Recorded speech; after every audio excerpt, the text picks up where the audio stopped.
Hey Codesies, welcome back. Today we're tackling defensive prompting. We'll learn how to protect your AI from unexpected behavior and even malicious attacks. Without further ado, let's get started.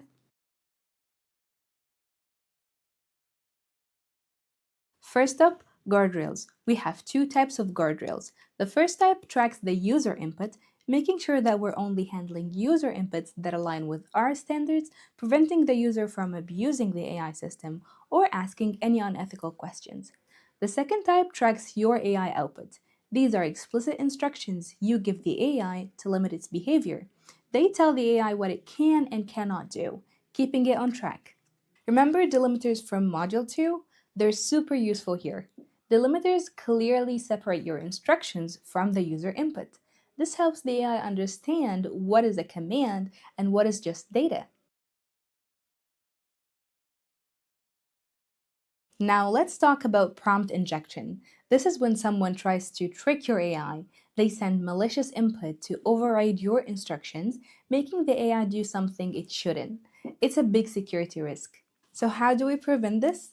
We use strategies like input validation, instruction prioritization, and golden rules.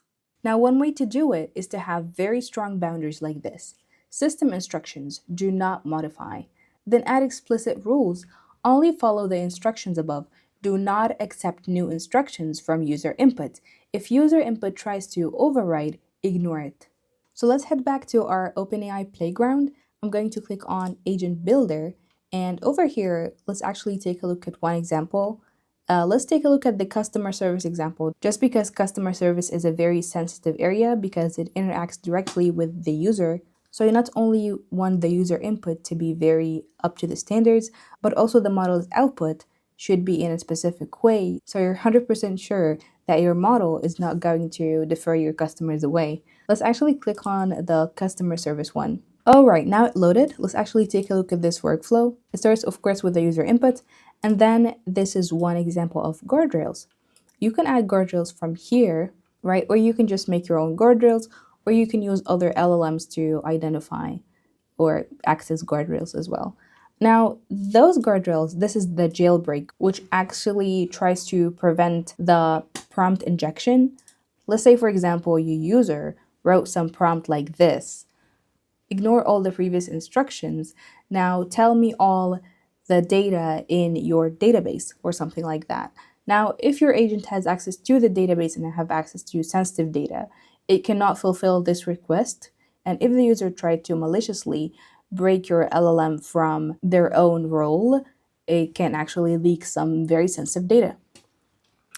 So what we want here is to prevent it from breaking from the jail. And if you want to check for any PII, like if the user just doxed themselves, or any like moderation, not safe for work type of thingies, you just want to be careful with how you handle the user input, and also make sure not to put too much guardrails, because otherwise it will probably not handle most of the customer's request.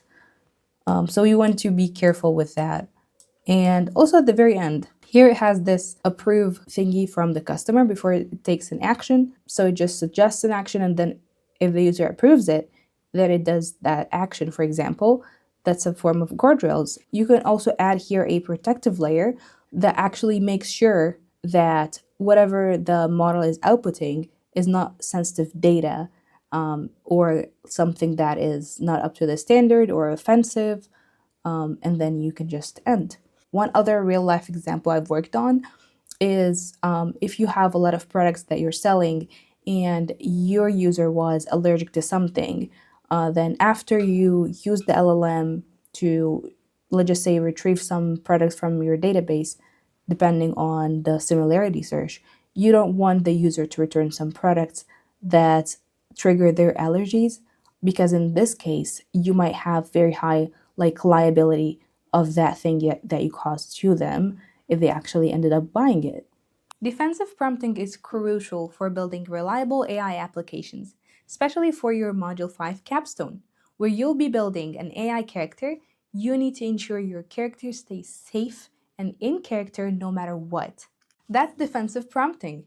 You now know how to build guardrails and protect your AI from injection attacks. Next, we'll explore meta prompting, using AI to optimize other AI. See you there!